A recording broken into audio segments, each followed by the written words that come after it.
Halo guys, Assalamualaikum warahmatullahi wabarakatuh.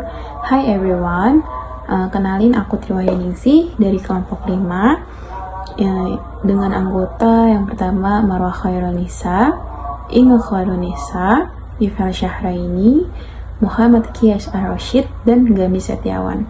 Izinkan kami untuk membuat video tugas hukum perlindungan konsumen dengan tema Smart Customer harus baca syarat dan ketentuan tapi tulisannya kecil. Nah, bagaimana sih untuk mengatasi hal-hal tersebut? Kenapa syarat dan ketentuan itu penting untuk dibaca?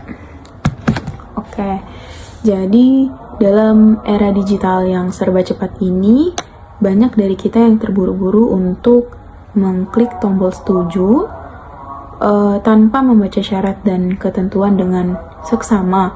Namun, penting untuk memahami bahwa syarat dan ketentuan merupakan dokumen yang mengikat dan dapat memiliki konsekuensi yang serius jika kita tidak memahaminya. Jadi seperti itu. Di sini saya akan menjelaskan sedikit mengenai pentingnya membaca syarat dan ketentuan. Akan tetapi ada beberapa faktor yang harus kita perhatikan dalam membaca syarat dan ketentuan. Di antaranya yaitu 1.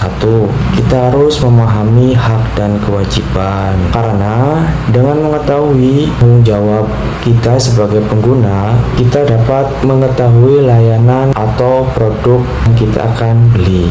2. Menjaga privasi dan keamanan data. Hal ini sangat penting bagi kita karena informasi pribadi kita harus dilindungi dan dipastikan bahwa privasi kita terjamin. 3. Menghindari kehilangan atau kerugian. Dengan membaca dapat membantu kita memahami hak kita dan menghindari kerugian finansial atau masalah hukum di kemudian hari. Kemudian ada beberapa alasan mengapa pelanggan tidak membaca syarat dan ketentuan. Antaranya 1. Terlalu panjang dan membosankan. Hal ini dikarenakan bahasa hukum yang rumit dan panjang hingga sulit dipahami dan mengerti oleh pelanggan. 2. Tidak ada waktu. Banyak pelanggan merasa tidak punya waktu untuk membaca syarat dan ketentuan ketika mereka sedang terburu-buru untuk mengakses layanan atau produk yang diinginkan. 3. Asumsi bahwa semua syarat sama. Padahal ada beberapa pelanggan berasumsi bahwa semua syarat dan ketentuan sama sehingga mereka tidak perlu membaca dengan seksama. 4.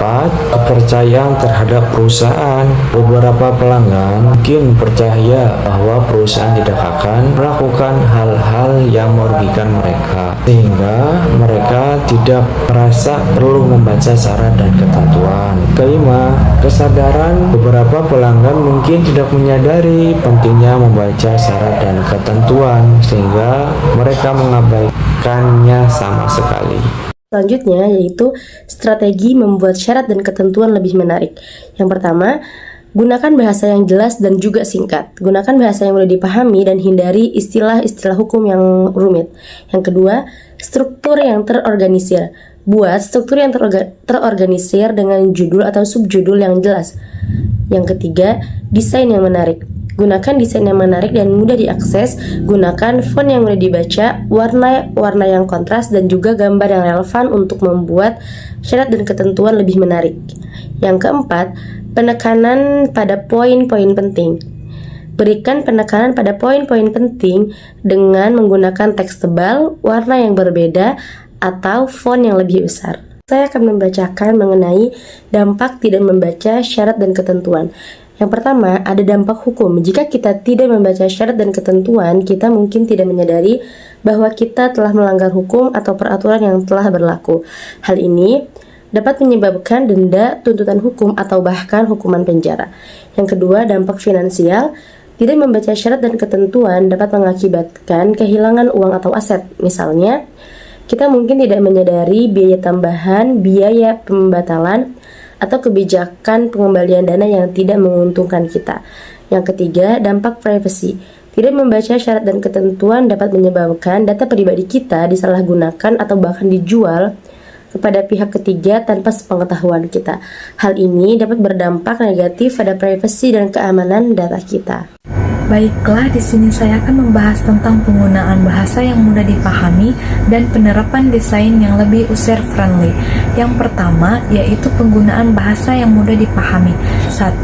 Adanya bahasa sederhana, hindari penggunaan istilah hukum yang rumit dan ganti dengan bahasa sehari-hari yang mudah dipahami oleh semua orang. Yang kedua, adanya kalimat pendek, gunakan kalimat yang pendek dan padat untuk memudahkan pembaca memahami informasi yang disampaikan.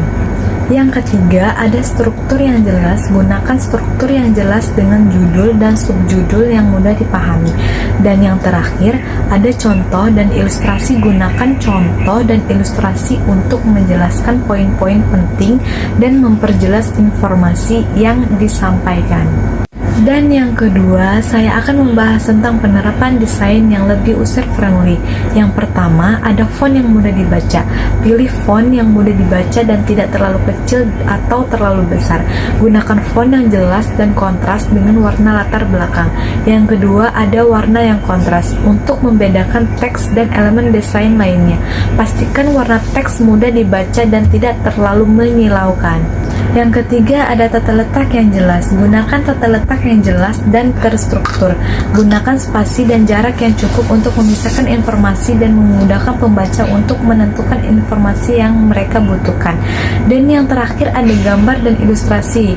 Gunakan gambar dan ilustrasi yang relevan untuk membuat syarat dan ketentuan-ketentuan lebih menarik dan mudah dipahami. Pentingnya memberi penekanan pada poin-poin penting. Yang pertama, kita dapat menggunakan teks yang tebal untuk menonjolkan poin-poin penting dan memudahkan pembaca untuk menemukan informasi yang penting juga. Kemudian yang kedua, dapat ditambahkan warna yang berbeda untuk setiap poin-poin penting dan menarik perhatian pembaca.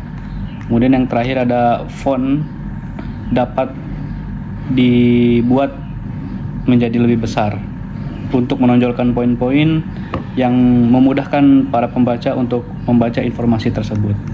Kemudian untuk mendorong pelanggan membaca syarat dan ketentuan, yang pertama kita dapat melakukan pembuatan ringkasan singkat. Hal ini dapat membantu sekali pelanggan memahami informasi utama tanpa harus membaca keseluruhan dokumen. Kemudian yang kedua, menyediakan video penjelasan. Video ini dapat membantu pelanggan memahami informasi yang sulit dipahami dalam bentuk teks. Kemudian yang selanjutnya ada menawarkan insentif seperti memberikan diskon, poin loyalitas, atau hadiah lainnya. Yang terakhir ada membuat pertanyaan. Ini dapat membantu pelanggan untuk benar-benar membaca dan memahami isinya. Membaca syarat dan ketentuan merupakan langkah penting untuk melindungi hak dan kepentingan kita sebagai pengguna. Meskipun terkadang terasa membosankan, meluangkan waktu untuk membaca dan memahami dokumen ini dapat membantu kita menghindari dari masalah hukum, finansial, dan privasi di kemudian hari. Jadilah pengguna yang cerdas dan luangkan waktu untuk membaca syarat dan ketentuan. Nah, jadi kayak gitu ya teman-teman, dimana kita sebagai smart customer harus membaca syarat dan ketentuan sebelum kita membeli barang ataupun yang lainnya. Hanya itu yang dapat kelompok kami sampaikan. Kurang lebihnya mohon maaf. Wassalamualaikum warahmatullahi wabarakatuh. See you.